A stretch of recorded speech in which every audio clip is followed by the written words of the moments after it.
हमारे सभी YouTube family को बहुत बहुत जय जय श्री सीताराम। जैसे कि हम अपने जीवन में बदलाव लाने के लिए पूजा पाठ से जुड़ी हुई छोटी छोटी युक्तियां लेकर आते हैं जिससे भगवान की कृपा हमारे को मिलती रहे। लेकिन देखिए, जो भी युक्तियां लेकर हम आते हैं उसको करना आपको स्वयं होता है।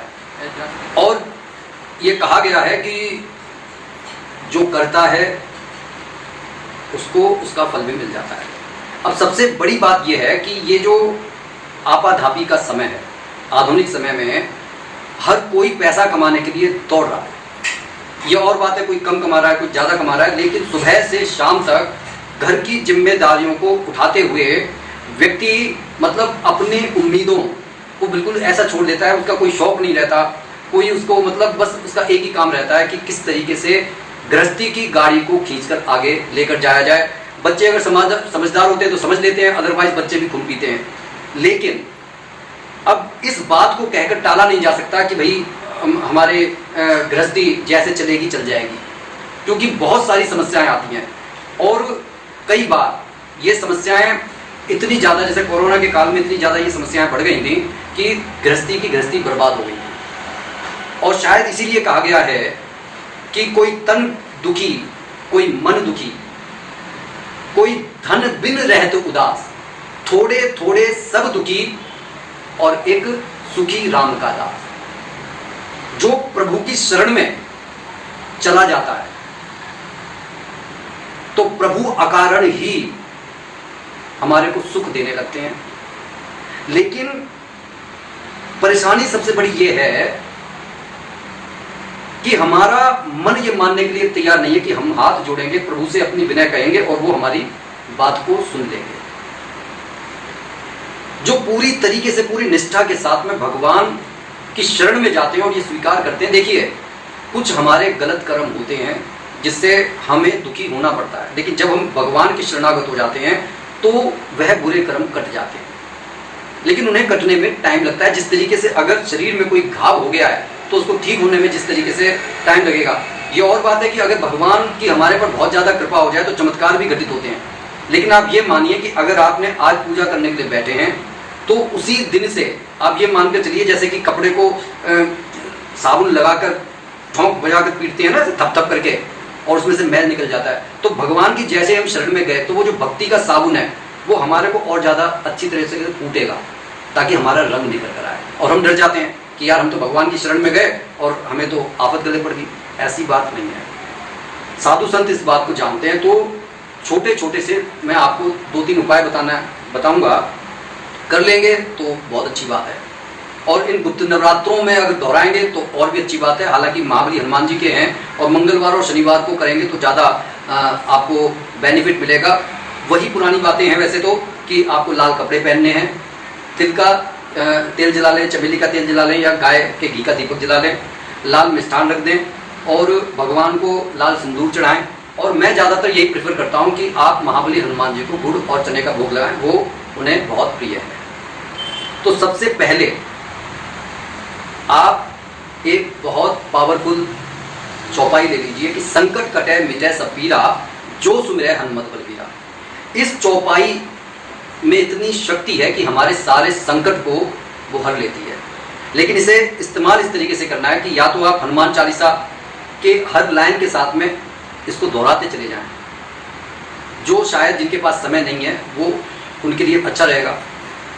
या फिर आप शांति के साथ नहा धोकर शुद्धता और पवित्रता के साथ सुंदरकांड के पाठ करते समय इस चौपाई का इस्तेमाल करें।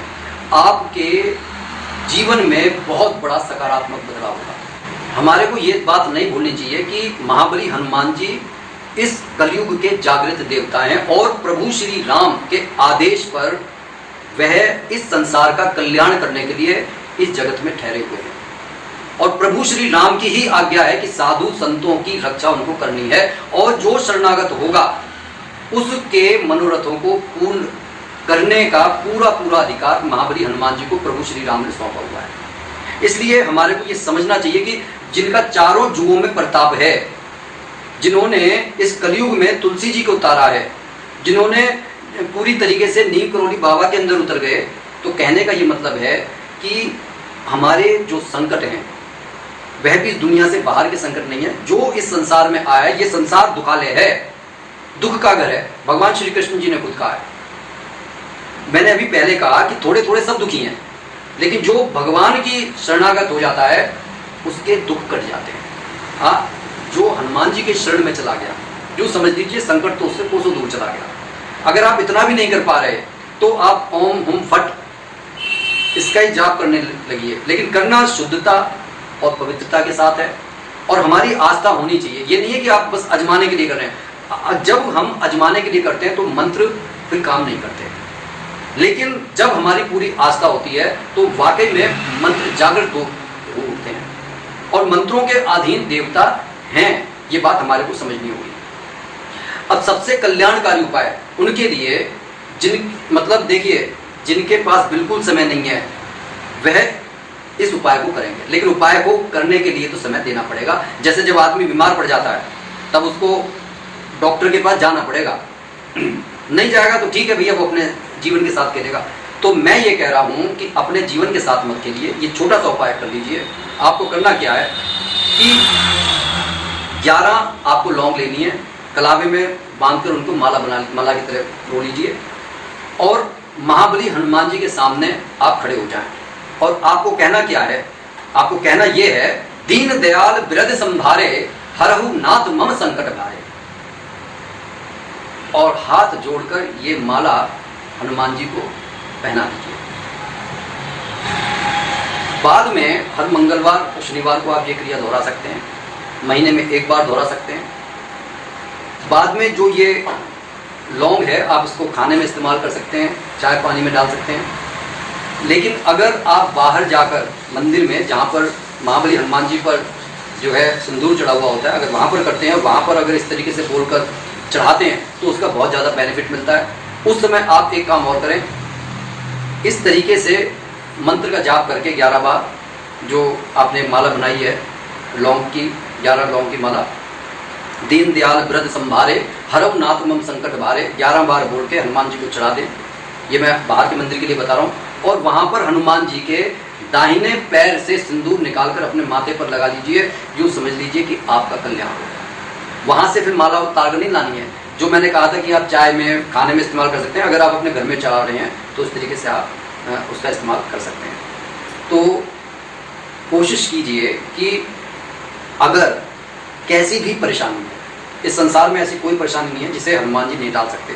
कैसी भी परेशानी है, आप पूरे आस्था और विश्वास के साथ वहाँ पर बैठिए, अपने विश्वास को डिगने मत दीजिए, लोगों की बातों में मत आइए कि इससे कुछ नहीं होता, क्योंकि लोग पता नहीं क्या क्या करते हैं, लेकिन आपसे कहेंगे कि आप माथा टेकते हो कि घंटी बजाते हो।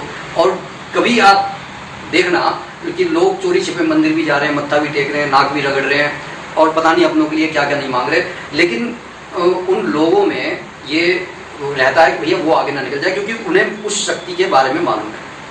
लेकिन वही वाली बात है, अब जिस तरीके से दशानन रावण ने अपनी शक्तियों का मिसयूज़ किया, हमें मिसयूज़ नहीं करना। लेकिन शक्तियाँ चाहे वो बुरा हो चाहे भला हो, जो भगवान की शरण में चला जाता है उसका लाभ करती ही करती है। बाकी जब हम बुरे आदमी बन जाते हैं तो शक्तियाँ भी हमारे को छोड़कर चली जाती हैं। लेकिन इस समय हम तो शक्तियों को गेन नहीं करना चाह रहे, हम तो अपने जीवन को सुधारना चाह रहे हैं, अपने दुख और संकट को दूर करना चाह रहे हैं। और इसलिए महाबली हनुमान जी की शरण में जाकर ये छोटे छोटे से उपाय कर रहे हैं। ये कोई टोना नहीं है, कोई टोटका नहीं है, लेकिन साइंटिफिकली प्रूवन है कि जो हनुमान चालीसा का पाठ करते हैं, जो सुंदरकांड का पाठ करते हैं, उनके शरीर के अंदर जो स्ट्रेस हार्मोन्स हैं वो कम हो जाते हैं, और जो खुशी के हार्मोन्स हैं वो बढ़ जाते हैं। और जब खुशी के हार्मोन बढ़ते हैं तो हमारे अंदर काम को करने की ललक जाग जाती है, और जब काम को करने की ललक जाग जाती है तो हर काम सिद्ध होता है। क्योंकि जब काम करने की ललक है तो आप कोई ना कोई एक्शन लेंगे। लेकिन जो व्यक्ति एक्शन ले ही नहीं रहा, डिसअपॉइंट है, निराश है, उसे ऐसा लगता है मैं कुछ कर ही नहीं सकता, तो वो वाकई में कुछ नहीं कर सकता। लेकिन जैसे ही वो एक स्टेप उठाता है महाबली हनुमान जी की शरण में जाकर, तो उसका मन ऑटोमेटिक जो है सारी निराशा दूर हो जाती है, और वो मतलब एक एक्शन मोड में आ जाता है, जिससे उसके सारे काम करने लगते हैं। कैसी लगी ये जानकारी कमेंट करके जरूर बताइएगा। और मेरा विनम्र प्रार्थना है, जो भी भाई बंधु हमारे इस चैनल पर नए हों कृपया सब्सक्राइब कर लें, और ज़्यादा से ज़्यादा इस वीडियो को शेयर करें ताकि लोग इससे फायदा उठा सकें, क्योंकि ये बहुत छोटे छोटे से उपाय हैं। लेकिन हाँ, जाते जाते इतना जरूर करूंगा कि पवित्रता का और शुद्धता का ख्याल रखें। बोलिए जय जय श्री सीताराम।